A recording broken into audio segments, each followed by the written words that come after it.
monuments. Most churches have built altars, observance of religious festivals, for example Easter, singing and dancing in worship, dedication of children to God, burning of incense in the altar, for example Catholics during Mass. Question 3a. Factors that led to the widespread of idolatry in Israel. King Ahab married a Phoenician wife Jezebel who worshipped idols. Israelites were not new to worship of idols. They worshipped them in Egypt. The division of the kingdom that cut off the northern tribes from worshipping in Jerusalem. Jezebel brought prophets of Baal and built places of worship for her gods. Ahab declared Baalism a state religion. Jezebel ordered the killing of God's prophet. Israelites practiced syncretism. Israelites indulged in worshipping the Baal gods. Israelites turned to false prophets of Baal and refused to listen to the true prophets of Yahweh. Ahab built an altar for Baal in the Yahweh's temple at Samaria. The transition from pastoralism to agricultural life led to the attracted to fertility gods. Israelites intermarried with foreigners against the will of God. Religion became an empty show-off. Israelites had faith in physical gods. They lacked faith in invisible God Yahweh. Israelites adapted the Canaanite calendar and festivals to coincide with the Jewish calendar. The Mount Carmel contest. 1 Kings chapter 18 verse 19 to 41. Prophet Elijah asked King Ahab to assemble all the people at Mount Carmel. The king summoned all the people, including the prophets of Baal. Elijah told the people to choose between worshipping God and Baal. He ordered for 2 bulls to be brought and each party to offer sacrifice. He challenged them that the party whose God will bring fire to consume the sacrifice is the true God. Prophets of Baal were first ones to offer the sacrifice. They prayed to their God fruitlessly. Elijah mocked them to pray louder, as their God may be thinking, busy, traveling, or may be asleep. They continued to pray, cut themselves with sword, and bled, but no fire came down. Elijah asked the people to move closer as he prepared an altar that consisted of 12 stones representing 12 tribes of Israel. He dug a ditch around the altar. He placed the sacrifice on the altar and asked the people to pour water on it, which ran off and filled the ditch. Elijah prayed and fire came down, consumed the sacrifice and dried the water in the ditch. People threw themselves on the ground to worship Yahweh as the only true God.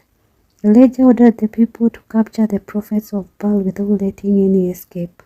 He killed them in the valley of Kishon by sword, 850 prophets of Baal and prophetesses of Asherah. This marked the end of the 3.5 years of drought, and a heavy rain came down. C. Reasons that may influence Christians to turn away from God today. Influence from family and friends, materialism and love of wealth, corruption and bribery, mass media influence, addiction to drugs and substance abuse, poverty, confusion out of many religions, human strives, for example, wars, science and technology. Question 4a. Explain 4 visions of Amos. Vision of locusts, Amos 7, 1 to 13. Amos was shown a locust plague. It was about to consume the whole crop.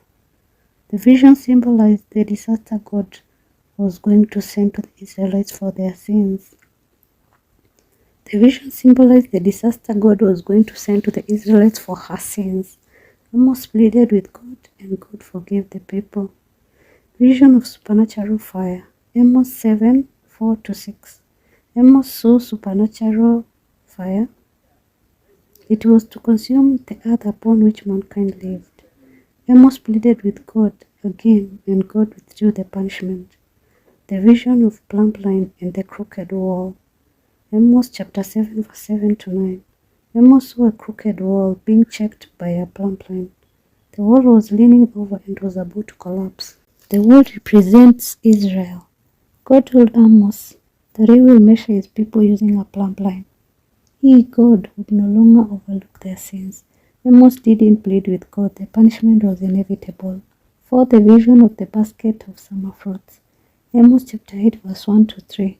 Amos was shown a basket of ripe fruits at the end of the fruit season.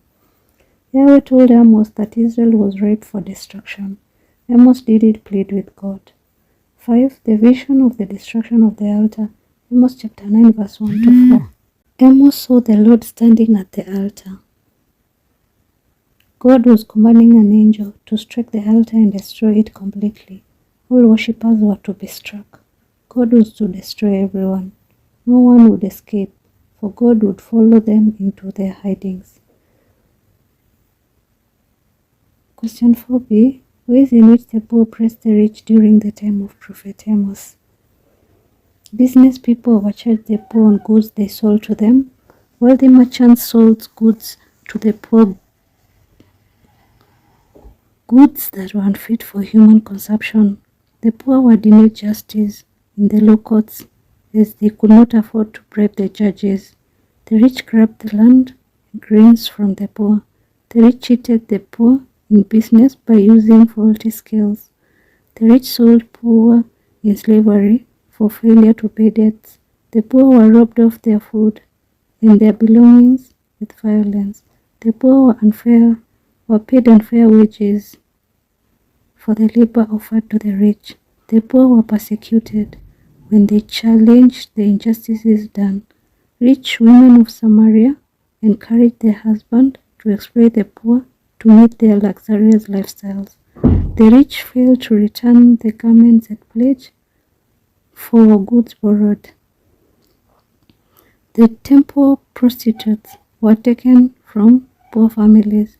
Ways in which Christians can avoid God's punishment: by obeying instructions, by putting His word into practice, by living exemplary lives, taking care of the less fortunate, by repenting their sins, by taking care of God's creation, by praying and